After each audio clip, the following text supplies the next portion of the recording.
अस्सलाम वालेकुम नाजरीन, मैं हूँ फ़ाद हुसैन और आप सबको अपने इस स्पेशल शो में खुशामदीद कहता हूँ। नाजरीन, आज के इस शो में हम बात करेंगे कि जो कुछ डेवलपमेंट्स हुई हैं इकोनॉमिक फ्रंट के ऊपर, ख़ास तौर पे रुपये की एक शानदार रिकवरी, ज़बरदस्त रिकवरी हमने देखी अगेंस्ट यूएस डॉलर, और उसका एक क्लियर इम्पैक्ट जो है वो हमने मार्केट के ऊपर भी देखा। जिस दिन मैसिव रिकवरी हुई उसी दिन मैसिव इजाफा हुआ।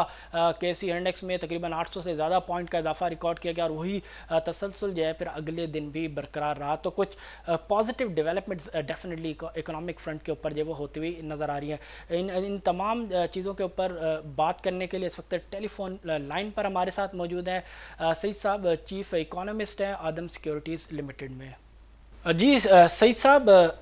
रिसेंटली हमने देखा कि बड़ी ज़बरदस्त रिकवरी जो है वो नज़र आई है पीकेआर में। जिस तरह एक शानदार रिकवरी का जो ट्रेंड है वो स्टिल अभी भी इंटैक्ट है। क्या लगता है कि आगे जाके मज़ीद जो रिकवरी है वो बरकरार रहेगी या नहीं? क्योंकि रीर हम देख रहे थे वो काफ़ी हद तक नीचे आ चुका था, और जो कुछ डेवलपमेंट्स हुई हैं उसका गालिबन इम्पैक्ट नज़र आ रहा है। क्योंकि अगर हम थोड़ा सा पीछे जाएँ तो कंसिस्टेंटली जो जो रुपया है वो डी वैल्यू हुआ है अगेंस्ट यूएस डॉलर। तो जिस कंसिस्टेंसी के साथ डिवेल्यूशन हुई है उसी तरह एप्रिसिएशन देखेंगे हम लोग। जी फाद, देखा गया है कि पिछले 2 दिन के अंदर जो है आज का दिन मिला के रुपये के अंदर जो है काफ़ी एप्रिसिएशन आया है यूएसडी के अगेंस्ट में। और हमने ये चीज़ नोट की है कि अभी भी जो है वो मार्केट में जो बड़े आपके फॉरेन डीलर्स हैं, फॉरेन करेंसी डीलर्स हैं, वो मार्केट में जो है डॉलर बहुत सस्ता बेच रहे हैं। और इस तरह की कुछ स्पेकुलेशन नज़र आ रही है। जिस तरह से कल अभी जो है हमने देखा कि जो करेंसी मार्केट के चेयरमैन साहब हैं और एसोसिएशन करेंसी एसोसिएशन के चेयरमैन साहब हैं, उनका भी ये स्टेटमेंट आ रहा था कि लोग मार्केट में थोड़ी सी पैनिक सेलिंग कर रहे हैं डॉलर में, क्योंकि उसकी वजह ये है कि डॉलर बहुत एक्सपेंसिव हो गया मार्केट करना। दूसरा ये कि जो स्टेट बैंक ने जो मेजर्स लिए हैं और जो उसमें स्टेट बैंक ने जो करेंसी स्पेकुलेशन के ऊपर कुछ जो स्टांस लिया है, उन्होंने एक अपफ्रंट जाके बिल्कुल एक डिसीजन मेकिंग करी है अगेंस्ट करेंसी डीलर्स, जिन्होंने जो है वो होर्डिंग की हुई थी काफ़ी। और दूसरे उन करेंसी डीलर्स ने जो है वो कुछ एक्सपोर्टिंग कंपनीज के साथ जो है कि उन्होंने आपस में उनकी नेगोशिएशन थी या उनके आपस में डीलिंग थी, उन्होंने होर्डिंग करी हुई थी। और कुछ जो है ये भी बात सुनने में आई है कि कुछ एक्सपोर्ट ओरिएंटेड कंपनीज में जो है वो डॉलर जो अपनी एक्सपोर्ट गुड्स थे उनको अपना जो ऑर्डर्स थे उनको होल्ड करके रखा हुआ था। और दे वर एक्सपेक्टिंग कि डॉलर जो है वो 270 और 260 तक का हो जाएगा। तो उनके ऊपर भी जो है वो स्टेट बैंक ने कुछ एक बिल्कुल टर्म कस्म के डिसीजन लिया है। और उनकी जो डॉलर जो है वो कल मार्केट में बहुत ज़्यादा जो है वो जो है लोगों ने और जो एक्सपोर्ट ओरिएंटेड कंपनीज हैं और जो दूसरी ट्रेडिंग कंपनीज हैं, उन्होंने मार्केट में बहुत सेलिंग करी है डॉलर की। और इसमें ये देखने में आया है कि कल जो था हमने देखा तकरीबन 11 रुपये और 12 रुपये के करीब इंट्राडे बेसिस पे डॉलर था जो है वो डेप्रिसिएट हुआ था। और उसके बाद फिर क्लोज हुआ तकरीबन 9 साढ़े 9 रुपये के करीब जो है उसमें एप्रिसिएशन आया पाकिस्तानी रुपये के अंदर। आज भी जो है तकरीबन 7 से 8 रुपये जो है वो एप्रिसिएशन आ चुका है ओपन मार्केट के अंदर। तकरीबन इस टाइम 217 216 पे जो है वो ट्रेड हो रहा है। तो इन सब चीज़ों को कंसिडर करें हम लोग तो हमें ये ऐसा लग रहा है कि जो जिस तरह से और जो जो करेंसी मार्केट के चेयरमैन साहब हैं उनका भी स्टेटमेंट यही था। और उसके बाद फिर जो है जो ज्वाइंट मीटिंग हुई है मिनिस्ट्री ऑफ फाइनेंस की और स्टेट बैंक के गवर्नर की, एक्टिंग गवर्नर जो हैं उनकी, तो उसमें यही चीज़ सामने आई है कि करेंसी की जो है डेप्रिसिएशन थी, लोकल करेंसी की डेप्रिसिएशन थी, वो बहुत शॉर्ट टाइम के लिए थी और उसके ऊपर मैनिपुलेशन बहुत ज़्यादा थी। उसकी मेन वजह जो उन्होंने जो ज्वाइंट मीटिंग के अंदर मिनिस्ट्री ऑफ फाइनेंस और स्टेट बैंक की मीटिंग के अंदर जो चीज़ डिस्कस की गई वो ये थी कि स्टेट बैंक की क्योंकि बोर्ड ऑफ डायरेक्टर्स और उनकी जो मैनेजमेंट थी वो जो है वो अपने ऑफिस में नहीं थी, यानी कि मतलब कुछ उनके डायरेक्टर्स जो थे उन्होंने रिजाइन किया हुआ था और उनकी मैनेजमेंट प्रॉपरली वर्क जो है वर्क नहीं कर रही थी। या ये कहना चाहिए कि जो है वो ऑन बोर्ड नहीं थे वो लोग। तो इसकी वजह से जो है थोड़ी सी नेग्लिजेंस हुई और करेंसी मार्केट के अंदर जो है थोड़ी मैनिपुलेशन देखने में आई। अच्छा, तो ये सारी मैनिपुलेशन के हवाले चीज़ें। से आपने जो है काफ़ी इस पे बात की है कि किस तरीके से जो है ना कुछ स्टेप्स भी लिए गए हैं और क्लियरली नज़र आ रहा है उसका एक इम्पैक्ट भी है, बट जो कुछ डेवलपमेंट्स हो रही हैं आईएमएफ के हवाले से, और अभी अगर हम देखें कि चाइना ने $2 अरब जो है उसको रोल ओवर किया है, उसका इम्पैक्ट है इस रिकवरी के अंदर। बिल्कुल इसका इम्पैक्ट नजर आएगा। देखिए आज सुबह सुबह जो आपने एकदम जो न्यूज आई ये 2 अरब डॉलर की, और उससे पहले चाइना पहले ही जो है $2.5 अरब जो है वो पाकिस्तान के रोल ओवर कर चुका है। तो मिला के तकरीबन पाकिस्तान के पास तो इस टाइम जो आपका डिपॉजिट, फॉरेन करेंसी डिपॉजिट था, उसमें एक तो उन्होंने एक जो था इस टाइम जो उन्होंने जो डिपॉजिट जो रोल ओवर अमाउंट किया है वो करेंसी डिपॉजिट है पाकिस्तान का, जो उन्होंने रोल ओवर किया है। इससे पहले जो उन्होंने किया था वो कमर्शियल लोन था $2.5 बिलियन का। तो कहना अगर आप इन दोनों चीज़ों को कंसिडर करें तो मेरे हिसाब से तकरीबन $4.5 अरब जो है वो चाइना ने रोल ओवर किया है आपके पिछले 2 से 3 महीने के अंदर। तो इस तरह से पाकिस्तान की जो लिक्विडिटी पोजीशन थी डॉलर की वो काफ़ी स्टेबलाइज थी। इवन देन जो डॉलर मार्केट के अंदर जो है अप्रिशिएट किया और जो है वो 240 तक टच किया, तो उसमें जो मेन रीजन सामने आए हैं और जो बड़े जो करेंसी एक्सचेंज के चेयरमैन हैं उनका भी यही कहना था कि पाकिस्तान से डॉलर जो है वो स्मगल किया गया अफगानिस्तान, और वहां से जो है वो स्मगलिंग के थ्रू जो है वो 255 और 260 के रेंज के अंदर इंडिया ने वहां से जो है वो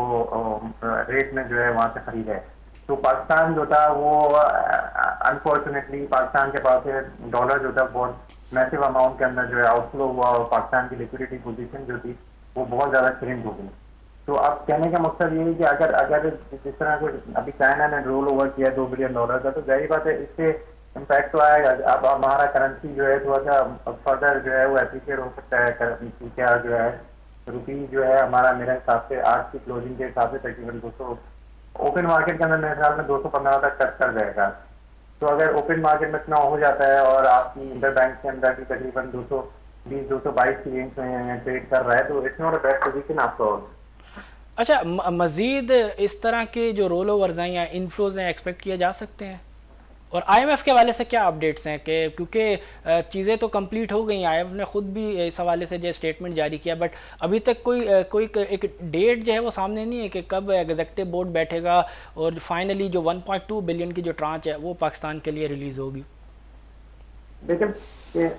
बात यह है कि इस टाइम जो आईएमएफ की पूरी प्रॉपर कंडीशन थी, स्टाफ लेवल एग्रीमेंट जो था उसकी जो कंडीशन थी वो पाकिस्तान में जो है वो सक्सेसफुली मीट कर ली हैं सारी पोजीशंस और कंडीशंस, और जो है उन कंडीशंस की बेसिस के ऊपर आईएमएफ ने इंडिकेशन दी है। कल उन्होंने स्टेटमेंट अपनी तरफ अपनी आईएमएफ के बोर्ड ने दिया था कि पाकिस्तान की जो बेल आउट पैकेज है $1.2 बिलियन का by the end of third week of August, may be by 19th और 20th डे ऑफ अगस्त जो है वो पाकिस्तान को रिलीज कर दी जाएगी पेमेंट। और जो पाकिस्तान की स्टाफ लेवल एग्रीमेंट जो था और उससे रिलेटेड जो भी एक मीटिंग होनी थी वो शेड्यूल थी 3rd या 4th वीक ऑफ अगस्त के अंदर। तो उन्होंने उसको जो है अर्ली मीटिंग शेड्यूल है या ये कि उन्होंने ये कहना चाहिए कि अपनी तरफ से एक रिलैक्सेशन देते हुए पाकिस्तान को उन्होंने एक अपॉर्चुनिटी देने की कोशिश की है कि हम जो है बाय 20th या 19th डे ऑफ अगस्त जो है वो पाकिस्तान को $1.2 बिलियन की पेमेंट होपफुली इंशाल्लाह हो जाएगी। तो अगर इस चीज़ को कंसिडर करें हम लोग तो उसके बाद जो है मेरे हिसाब से जो लोग मार्केट में बड़े फंडर्स हैं या मार्केट में जो बड़े जो टेक्निकल लोग हैं या जिनका पुराने करेंसी डीलर हैं या जिनका मार्केट में करेंसी से बड़ा जो है उनके साथ बड़ा अच्छा जो है उनके आपस में अंडरस्टैंडिंग है करेंसी के अंदर, वो समझते हैं चीज़ों को। तो उनका यही कहना है कि 200 के करीब बाय द एंड ऑफ अगस्त जो है डॉलर 200 तक आ जाएगा और फिर मार्केट करना 200 से नीचे दिखने में मिलेगा मेरे ख्याल ठीक है, ठीक है। सही सब इकोनॉमी के हवाले से भी कुछ जो है आदादा शुमार अब आना शुरू हो चुके हैं। जुलाई की अगर हम बात करें, जुलाई के मंथ के, तो उसमें ट्रेड डेफिसिट के नंबर्स आए हैं, इंपोर्ट एंड एक्सपोर्ट के नंबर्स आए हैं, और नज़र आ रहा है कि जो स्टेप्स लिए गए थे गवर्नमेंट की जानिब से और जिस मैसिव तरीके से जो डिवेल्यूशन हुई है उसका इम्पैक्ट जो है वो नज़र आ रहा है कि जो जो इम्पोर्ट्स हैं उसमें सिग्निफिकेंट जो है वो कमी रिकॉर्ड की गई। हालांकि एक्सपोर्ट भी कम हुई है, बट जो जो इम्पोर्ट्स है मंथ व मंथ बेसिस पे हो या ये ईयर ओवर ईयर बेसिस पे हो, उसमें जो डिक्लाइन है वो इम्पोर्ट्स के अंदर ज़्यादा नज़र आता है। और ओवरऑल जो ट्रेड डेफिसिट अगर हम देखें जुलाई का, तो उसमें 47% की जो है कमी रिकॉर्ड की गई है जून के मुकाबले में। क्या देखते हैं कि ये ट्रेंड जो है वो कंटिन्यू करेगा आइंदा आने वाले महीनों में, क्योंकि बड़ी एक ज़बरदस्त डेवलपमेंट हुई है उससे, जो जो एक रिकवरी का जो ट्रेंड है वो भी उस हवाले से कंटिन्यू रह सकता है। क्या देखते हैं गोइंग फॉरवर्ड ट्रेड डेफिसिट के हवाले से? देखो, बात ये है कि जो जुलाई के नंबर्स आए हैं, जुलाई के जो ट्रेड नंबर्स आए हैं, इसमें जो ट्रेड डेफिसिट है हमारा डिक्लाइन तो हुआ है 47% पे। लेकिन इट शुड हैव बीन जो है थोड़ा सा और जो है हमारा इम्प्रूव हो सकता था, क्योंकि हमारी जो एक्सपोर्ट जो थी वो अगर हमारे यहाँ एक्सपोर्टिंग कंपनी या एक्सपोर्टर्स जो थे वो अगर होर्डिंग ना करते और इस चीज़ पे वो इंतज़ार ना कर रहे होते कि भाई हम जो है वो मजीद डॉलर महंगा होगा तो उस वक्त हम जो है अपना ऑर्डर जो है वो जो भी उसके ऊपर जो है हम जिस तरह भी उसको एग्जीक्यूट करते हैं डॉलर को, अपने ऑर्डर को, तो वो उस टाइम करेंगे जो भी उनकी आपस की अंडरस्टैंडिंग थी उनकी एक्सपोर्टर्स के साथ और इम्पोर्टर्स के साथ। तो अब कहने हैं ये है कि अब आने वाले वक्तों के अंदर जो लोग एक्सपेक्ट कर रहे हैं और जो एक्सपर्ट्स हैं उनका कहना ये है कि हमारा जो इम्पोर्ट्स है वो फर्दर इतनी इम्पोर्ट हमारी इतने अलार्मिंग लेवल से नहीं बढ़ेगी आने वाले 2-3 महीने के अंदर, क्योंकि हमारा एक तो आपको ये भी पता होगा, आपने अभी रिसेंटली एक न्यूज़ देखी होगी जिसमें जो है वो हमारा जो ऑयल की एक मेथोडोलॉजी थी उसको उन्होंने चेंज करके उसको एवरेज प्राइसिंग पे ले गए, ना कि उसको जो है लास्ट से क्लोजिंग प्राइस के ऊपर या ये कि उसको जो भी स्पॉट प्राइस होती है उसके ऊपर से हटा के उन्होंने एवरेज प्राइसिंग पे कर दिया। बिल्कुल, बिल्कुल। तो उसका भी एक इम्पैक्ट आएगा, क्योंकि जब आप एवरेज प्राइसिंग कर रहे होते हैं तो ओवरऑल प्राइसेस जो होती हैं वो मतलब रिड्यूस हो जाती हैं कंपेयर टू क्लोजिंग जो होती है या स्पॉट प्राइस होती है वो थोड़ी हायर रिकॉर्ड की जाती है, और जब आप उसको एवरेज आउट करते हैं तो वो ऑटोमेटिकली जो है प्राइस थोड़ी सी रिड्यूस हो जाती है। तो उसकी जो हमारा ऑयल इम्पोर्ट बिल है ऑटोमेटिकली थोड़ा सा सिंक हो जाएगा, ड्रास्टिकली तो नहीं होगा लेकिन समहाउ थोड़ा सा रिड्यूस होगा, क्योंकि हमारी ऑलरेडी मार्केट में काफ़ी जो पावर सेक्टर से रिलेटेड जो हमारी ऑयल की डिमांड है वो अपनी जगह पे है, और जो हमारी ओएनसी की डिमांड थी ऑयल सेक्टर के अंदर जो कि हमारी जो ट्रांसपोर्टेशन से रिलेटेड है वो ऑब्वियसली जारी बात है वो थोड़ी सी रिड्यूस हुई है, क्योंकि ऑयल प्राइसेस इतनी हाई हैं, लोकल पेट्रोलियम प्राइसेस के लोग अफोर्डेबिलिटी लोगों के ख़त्म हो गई है। तो वो भी अपना एक रीज़न है। दूसरा ये कि हमारा जो भी इंफ्रास्ट्रक्चर में इस टाइम थोड़ी सी एक हिंड्रेंस आई हुई है ट्रांसपोर्टेशन के अंदर, तो वो भी चीज़ जो है थोड़ी सी हट कर रही है आपकी ओएनसी के वॉल्यूम्स के ऊपर। तो ऑयल इम्पोर्ट बिल को अगर आप कंसिडर ना करें, मैं हर दफ़ा अपने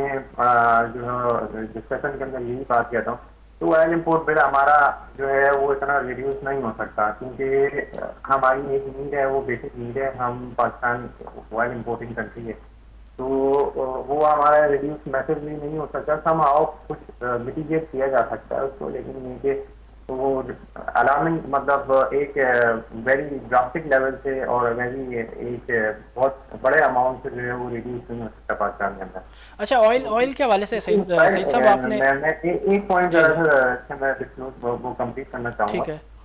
अगर keeping oil import on same side on the other side, and दूसरी हमने इम्पोर्ट के ऊपर अभी रिसेंटली गवर्नमेंट ने जो रिलैक्सेशन दिए दोबारा से इम्पोर्ट खोल दिए, तो वो उस चीज़ को आप अगर कंसिडर करें तो मेरे हिसाब से थोड़ी सी इम्पोर्ट अगले महीने की तो बढ़ना ही चाहिए, क्योंकि जो है जब आपने इम्पोर्ट खोल दिए लग्जरी के ऊपर और जो है दूसरी एक दो लग्जरी इम्पोर्ट्स हैं और कुछ ऐसे आइटम्स हैं जिनके ऊपर इम्पोर्ट कम करने से हमें फ़ायदा हुआ जुलाई के महीने में, तो मेरे हिसाब से उसके ऊपर जो है वो जो है यूएस की एम्बेसी से भी एक स्टेटमेंट आया था कि you should continue the luxury imports from Pakistan. तो वो चीज़ जो है वो थोड़ा सा एक कंसर्निंग फैक्टर होगा पाकिस्तान के लिए गोइंग फॉरवर्ड। अच्छा, आपने जो है ज़बरदस्त पॉइंट रेज़ किया कि जिस तरह अभी कुछ रिलैक्सेशन दी है इंपोर्ट के हवाले से, क्योंकि इससे पहले काफ़ी आज स्टेप लिए गए थे,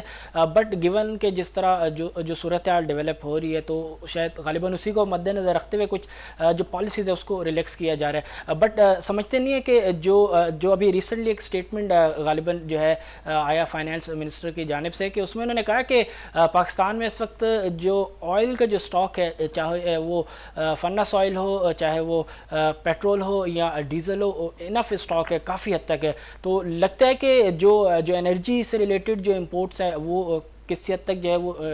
डाउनवर्ड रहेंगी, कम रहेंगी, और वो एक कंपनसेटिंग फैक्टर हो जाएगा कि एक साइड से दीगर कमोडिटीज़ के जो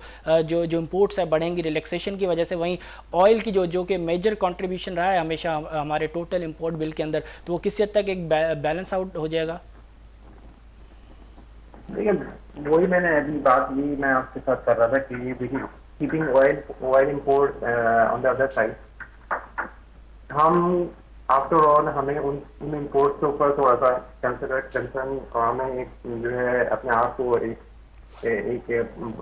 पॉइंट के ऊपर लाना पड़ेगा कि हमने उन इम्पोर्ट के ऊपर जो है थॉरोली जो है ऑब्जर्व करना है उन इम्पोर्ट्स को जो कि अदर देन ऑयल है। और नॉन ऑयल इम्पोर्ट जो हैं, अगर वो जब तक हम उनको रिड्यूस करने की कोशिश नहीं करेंगे और उनके ऊपर रिलैक्सेशन देते रहेंगे तो हमारा इम्पोर्ट बिल जो है और ट्रेड बैलेंस जो है वो कंट्रोल में नहीं आएगा ऑब्वियसली। अब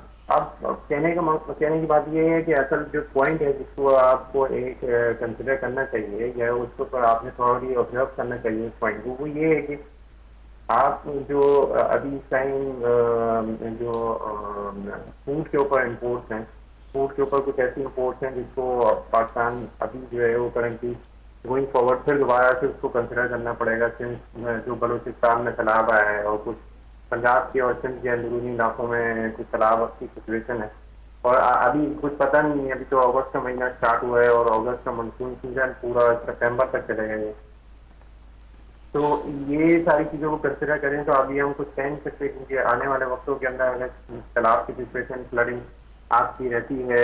अंदरूनी सिंध के अंदर और कुछ पंजाब के एरिया के अंदर जिस तरह से बलोचिस्तान में देखी गई सिचुएशन, तो अगर इस तरह की कुछ सिचुएशन होती है तो फिर जाहिर बात है फिर वही पिछले साल वाली सिचुएशन होगी या 2020 के एंड में जिस तरह से हमने जो है बाहर से फिर हमें जीत मंगाना पड़ा और जो है पाकिस्तान में जो है वो काफ़ी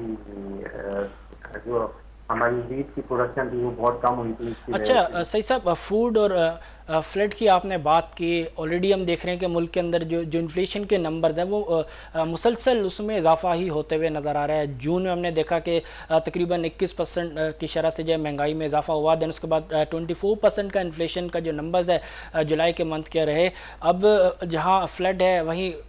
कमोडिटी की प्राइसेस इंटरनेशनल मार्केट के अंदर जो है उसमें कमी देखने में नज़र आ रही है। पाम ऑयल की प्राइसेस में मैसिव डिक्लाइन हुआ है, क्रूड ऑयल की प्राइसेस नीचे आ रही हैं और दीगर कुछ कमोडिटी की प्राइसेस जो है वो अपने जो हाई लेवल्स हैं उनसे जो है वो डिसेंट लेवल्स के ऊपर जो है वो नीचे आ चुकी हैं। साथ साथ रुपये के अंदर जो रिकवरी हुई है उसका कितना इम्पैक्ट पड़ सकता है इन्फ्लेशन पे? इन्फ्लेशन में किसी हद तक कमी आ सकती है गोइंग फॉरवर्ड? देखिए, हमारा जो इन्फ्लेशन था ना असल में वो पाकिस्तान के अंदर जो मोस्टली इन्फ्लेशन आया है पिछले 2 महीने के अंदर, वो एक तो ट्रांसपोर्टेशन प्राइसेस के अंदर जो लोकल पेट्रोलियम प्राइसेस बढ़ी थी उसकी वजह से, प्लस जो हमारा इलेक्ट्रिसिटी और गैस चार्जेस के अंदर जो उन्होंने कुछ पाकिस्तान में कुछ IMF की कंडीशन की बेसिस के ऊपर हमने कुछ जो रेट बढ़ाए हैं और जो फ्यूल एडजस्टमेंट का चार्ज हमने बढ़ाया है, फ्यूल एडजस्टमेंट सरचार्ज हमने बढ़ाया है और प्लस कुछ हमने कुछ गैस प्राइसेस भी बढ़ाई हैं। तो वो असल कंसर्निंग फैक्टर था इन्फ्लेशन के अंदर। अदरवाइज फूड इन्फ्लेशन तो अपनी जगह वही अपनी जारी बात है, वो फिर ट्रांसलेट होके आ रही है दिमाग से। तो अब अगर अब मेरे लिए हिसाब कहता है कि जो है बहुत ज़्यादा मैसेज इम्पैक्ट आएगा कुछ इन्फ्लेशन के अंदर डाउन साइड। और ऑब्वियसली एक रुपी का एक अपना फैक्टर है अपनी जगह पे, लेकिन ये कि हम जो है अगर ऑयल इंपोर्ट बिल हमारा कम हो जाएगा रुपी के अप्रिशिएट होने की वजह से, थोड़ा सा हमें जो है वो डॉलर के ऊपर हमारा प्रेशर कम हो जाएगा। और इसके अलावा तो कोई मेरे हिसाब से कोई खास इम्पैक्ट नहीं आया, क्योंकि हमने लोकल जो इलेक्ट्रिसिटी और गैस चार्जेस हैं, पावर और आपकी फ्यूल चार्जेस हैं, वो अगर बढ़ रहे हैं, ऑब्वियसली आपकी जो कॉस्ट ऑफ प्रोडक्शन अगर बढ़ रही है तो जाहिर बात है वो आपकी पास ऑन तो होगी ना। अब जब वो पास ऑन होगी तो ऑटोमेटिकली आपकी इन्फ्लेशन के ऊपर इम्पैक्ट आएगा। ठीक लेकिन है। ये कि रुपये के अप्रिसिएशन होने से ऑब्वियसली थोड़ा बहुत कुछ ना कुछ इम्पैक्ट जरूर आएगा। जाहिर बात है अभी अगर 25% पे इन्फ्लेशन है, 24.9% है, मतलब कम इन्फ्लेशन और इन्फ्लेशनरी प्रेशर जो है, जो मैं समझ सका हूँ, परसिस्ट करेंगे। तो इन तमाम सूरत हाल को अगर मैं मद्देनज़र रखूँ, क्या लगता है आपको कि जो जो मॉनेटरी पॉलिसी है, जो अपकमिंग मॉनेटरी पॉलिसी है, उसमें इंटरेस्ट रेट कहाँ जाता हुआ दिखते हैं? मुख्तसरन अगर आप बताएं, उसमें इजाफा होगा, मज़ीद इजाफा होगा पॉलिसी रेट के अंदर? देखिए 22 अगस्त को जो अगली मॉनेटरी पॉलिसी आ रही है, अभी जो स्टेट बैंक ने कैलेंडर अनाउंस किया उसके बेसिस के ऊपर 22 अगस्त को जो मॉनेटरी पॉलिसी आ रही है उसके अंदर अगर हमारा जैसे कि ये करेंसी थोड़ा सा फर्दर अगर एप्रिसिएट हो जाता है यहाँ से, और हमारा जो है इम्पोर्ट बिल जो है वो जैसे कि हमने देखा जुलाई के महीने का काफ़ी नीचे था, और जो है अगले महीने के जो हमारे करंट अकाउंट के नंबर्स आते हैं जुलाई के महीने के, तो वो अगर थोड़े से रिड्यूस होकर आते हैं जुलाई के महीने के करंट अकाउंट नंबर जो है, अगर वो जो है काफ़ी अच्छे नंबरों से जो है वो रिड्यूस होता है हमारा करंट अकाउंट, तो जाहिर बात है थोड़ा सा ऑब्वियसली एक कंडीशन तो है आईएमएफ की कि हमने रेट बढ़ाना है, लेकिन ये कि state bank may going to be जो है वो कंसिडर करेगा उसको कि जो है हमें इतना ज़्यादा मैसिवली इंटरेस्ट रेट नहीं बढ़ाना चाहिए। जैसे कि हम जब ये रुपये एकदम से डेप्रिशिएट हो गए 240 के लेवल पर आया था, तो उस टाइम लोग ये कह रहे थे कि यार इस दफ़ा इंटरेस्ट रेट तकरीबन 250 से 200 यानी कि 2.5 या 2% से बढ़ सकता है, यानी कि 17% या 17.5% तक हो जाएगा पॉलिसी रेट। लेकिन अभी जो सिचुएशन है अगर ये इस तरह से थोड़ी सी रहती है और रुपये थोड़ा एप्रिशिएट होता है, मेरे हिसाब से 100 150 स्टेट बैंक बढ़ाएगा इंटरेस्ट रेट, क्योंकि वो ठीक है। हमारी आईएमएफ की कंडीशन है और हमें वो बढ़ाना पड़ेगा। ठीक है, बहुत बहुत शुक्रिया सईद साहब हमें ज्वाइन करने के लिए। जी नाज़रीन, आपने सुना सईद साहब को, बड़ा ही तफसीली उन्होंने अपना जो एक तज्ज़िया है इस वक्त, जो ओवरऑल जो इकनॉमिक सूरत हाल है और जो नंबर्स हमारे सामने आए हैं, अपना एक तज्ज़िया उन्होंने पेश किया। और बात की हमने मार्केट के ऊपर भी जो रिसेंटली जो इम्पैक्ट पड़ा है मैसिव रिकवरी का। देखते हैं कि आइंदा आने वाले महीनों में इसी तरह की जो पॉजिटिव डेवलपमेंट्स हैं वो होती है या नहीं। मुझे दीजिए नेक्स्ट वीक तक के लिए इजाज़त। अल्लाह हाफिज़।